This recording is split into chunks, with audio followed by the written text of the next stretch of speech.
Jamie dropped off to sleep and he didn't even have a chance to tell me how he and Junior spent the day. Oh, they were at the new park. Oh. Well, I guess so much for cookie night, huh? Tad's gonna be picking up Jamie, you know, for the barbecue. Oh, is that this weekend? That's... Yeah, you and Tad planned it, right? Yeah, he did. Listen, I don't want to keep you. I appreciate your dropping Jamie by. Oh, it's not a problem. I'm not in any rush. Is Tad still at the hospital with Erica? No, Dimitri sent him home. Well, there's really not much more anybody can do. Well, I'm sure Erica's going to be fine. You know, she's pulled through worse than this before, believe me. Mm. How are you? Well, you know, same old deadlines. And everything else? Fine. You know, if you'd like, if Tad and I would be more than happy to take Jamie for an extra night here and there. Why would I want that? Well, you know, I just thought, sometimes I feel, you know, it's just not enough hours in the day. Is this Tad's idea? No, I just thought that maybe... That I don't have enough time for my son, or I'm not a good enough mother? Brooke, no, of course not. Well, then why would you want to take away the thing that means the most to me in my life?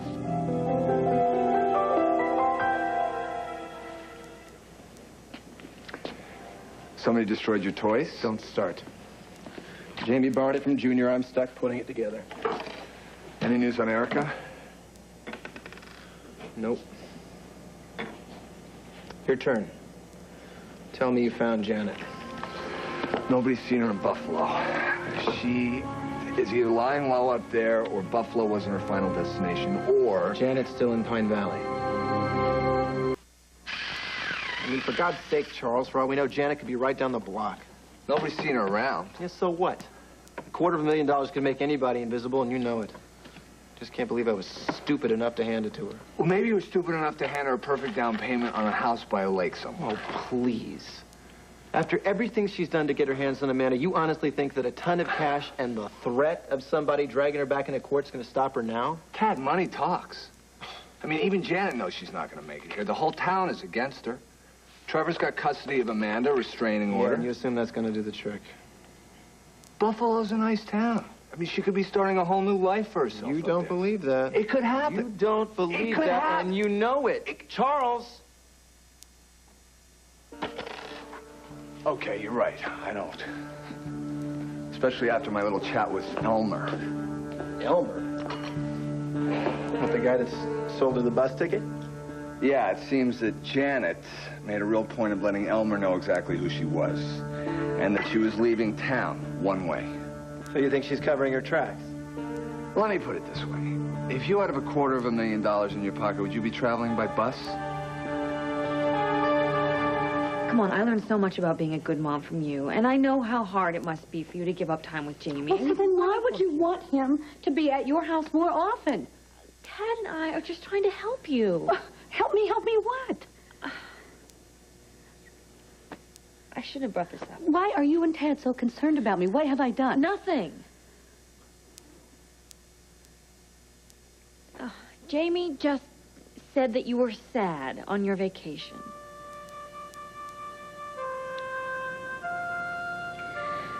Oh, I tried. I didn't want him to know.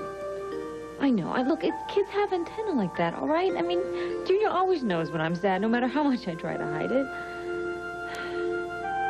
Brooke, all I want to do is just help you out. That's all.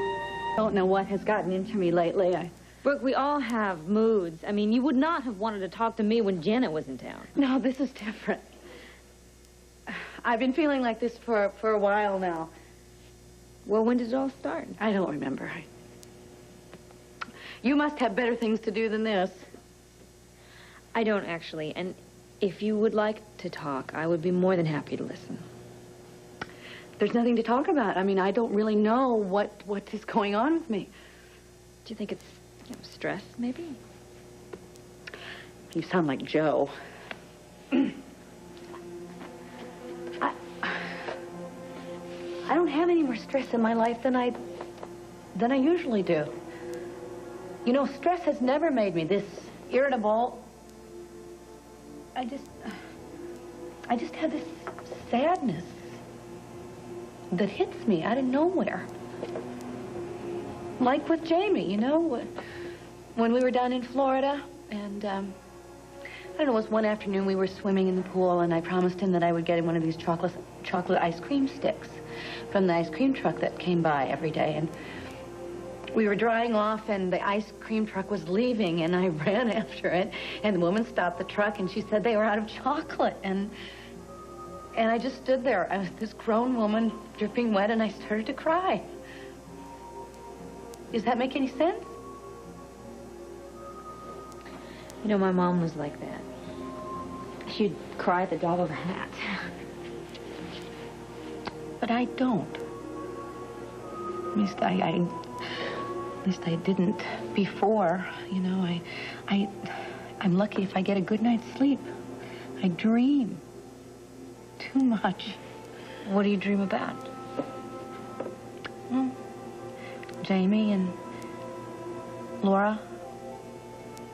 I have this one dream. I'm in the kitchen, I'm washing dishes, and, you know, the sink is filled with bubbles, and all of a sudden, these bubbles start to rise. These real big bubbles, like 3 of them. And in one, Jamie's face is in one, and Laura's face is in another, and this beautiful little baby girl's face is in the other one, and they're crying. And I reach out and I try to comfort them, and all of a sudden they disappear. I mean, the crying stops. They're just gone. Well, I should have kept my mouth shut about taking Jamie more often. No, I'm sorry. I overreacted. I think we do a great job, really, of this back and forth business, and Jamie he's very happy. Well, I think if you'd like to take him a little more often, we could figure something out. Oh, it's real tempting. You know, I feel like I'm grounded when I'm with him. You know, you have to be with the child, but I know I can't keep him glued to my side all the time. If I'm feeling like I need a little cheering up, I can't always run to my little boy. You know, I have to figure out how to do whatever it is I need to do for myself. Have you thought about seeing a doctor? I have a clean bill of health, thanks to your father-in-law. I am fine. I have a great job. I have a beautiful, wonderful, healthy son. I have family, friends. Well, you know, we haven't always been the best of friends, but I do think you're a wonderful, very genuine woman. I care about your book very much. Dixie. And I'm not trying to intrude or anything, but if you ever need somebody to talk to or whatever, please think of me, okay? I will. Thank you.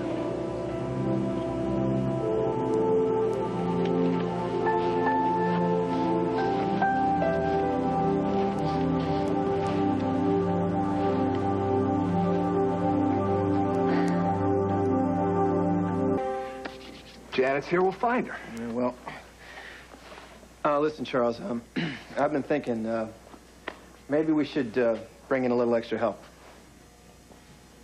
Pine Valley's not Buffalo. Hey, well, wait a minute. You don't think Cecily and I can handle it? Wait a minute. You don't think Cecily... Don't whiffy on me, okay? This is not about you. And I know that Cecily gave Dixie and me this big speech about how concerned she is about doing a good job in her work, but, I mean, let's face it, Charles, this is dangerous. I'm not going to let anything happen to Cecily. Oh, excuse me, what if it has nothing to do with you? What if she goes off on her own? You ever stop to think about that? I mean, let's not forget that this is the girl that tried to nail Calloway by pretending to be a teenage airhead. Like, that's a disguise. Look, she has learned a lot since then, okay? Let's not forget, Cecily was the one who got the lead on the Cayman Island bank accounts that helped us nail Calloway in the first place, okay? Look, Cecily sees the world from a different point of view, but she knows what's going on. Don't sell her short. Is her boss talking or somebody else? I'm her boss. Yeah. Yeah. Excuse me, forgive me if I'm wrong, but weren't you two kind of, you know, once in a time? In a different life, Thaddeus, okay? This is completely and totally professional. Personally, Cecily can drive me a little nuts.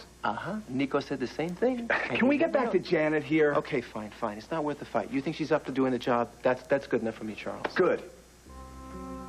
We'll start with the hotels and the rooming houses. Yeah, well, just be careful, okay? Don't forget anything. Don't overlook the bizarre. Let's not forget we're dealing with Janet here, okay? Check out anything that might involve a disguise or an alias. For all we know, she could be in a storage garage or a state park somewhere. I wouldn't put anything past her. Hello? Hey, Ma. How are you? How are the Kennicotts? Yeah, listen, Charlie says hi. She sends her love. Listen, what? No, Dad's fine. Really, Ma, he's fine. Listen, Ma, I gotta go, Ma. The door just rang and everything's happened at once. Can I call you back in like 15 minutes? Yeah, okay, I love you too. Coming! Coming!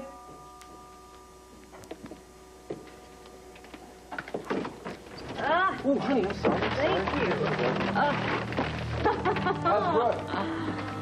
Well, that's kind of a tough question with a long answer. Oh, so Jamie was right. Well, she's kind of going through a hard time, but we had a good talk. Junior is on cloud 9. Yeah, we Oh, fixed his Charles. little erector-type toy. Uh-huh. You didn't come here to fix Junior's toy. What, I can't stop by to see how you guys are doing? You're here about Janet, aren't you? Honey, come on. What is this? Is your radar working overtime here? You've got to take a deep breath and relax once in a while. Charles, I got good news. You know what's in here? Butterscotch ice cream and chocolate chip with caramel sauce. What do you say we do it, huh? Come on, Ted. You're not going to get out of this that easily. Why not? Come on, honey. Why do we have to waste time sitting around talking about somebody who should remain nameless anyway? There's enough unpleasantness in the world without bringing up the J word. Because Janet is a very real problem that doesn't become any less real if we ignore her. I think I'm gonna Don't even think about it, Bub. You're not about to leave me alone in a house with a woman who's determined to stare at the grotesque. Why don't you go in the kitchen and get us some spoons? Yours will be the one with the big yellow stripe down the middle of it. Yes, so fearless one.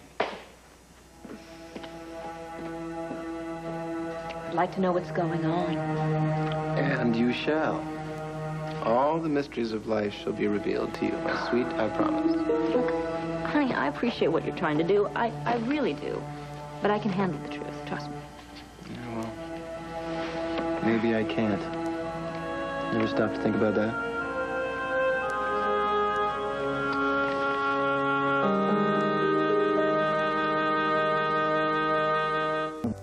I won't let Janet ruin my life. I just won't let her. Good.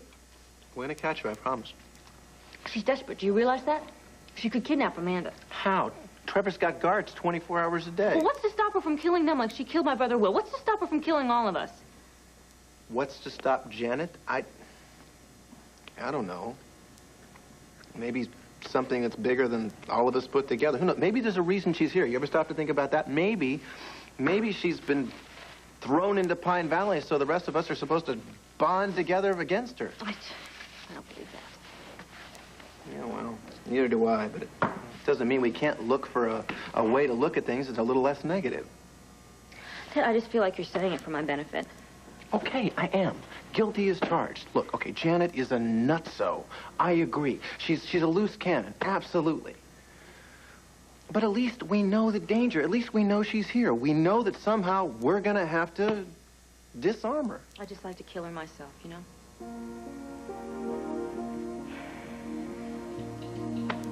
Glad Junior's upstairs. Me too. It's just sometimes how that woman makes me feel. The kind of anger and the sort of sick feeling. Sometimes I hate that just as much as anything that she's done. Do you know what I mean? I shouldn't have to feel this way. Maybe that's how sick people like Janet feel all the time. I just hate feeling so powerless. Powerless? You? Yeah, that'll be the day. You know what? I'm gonna take an oath.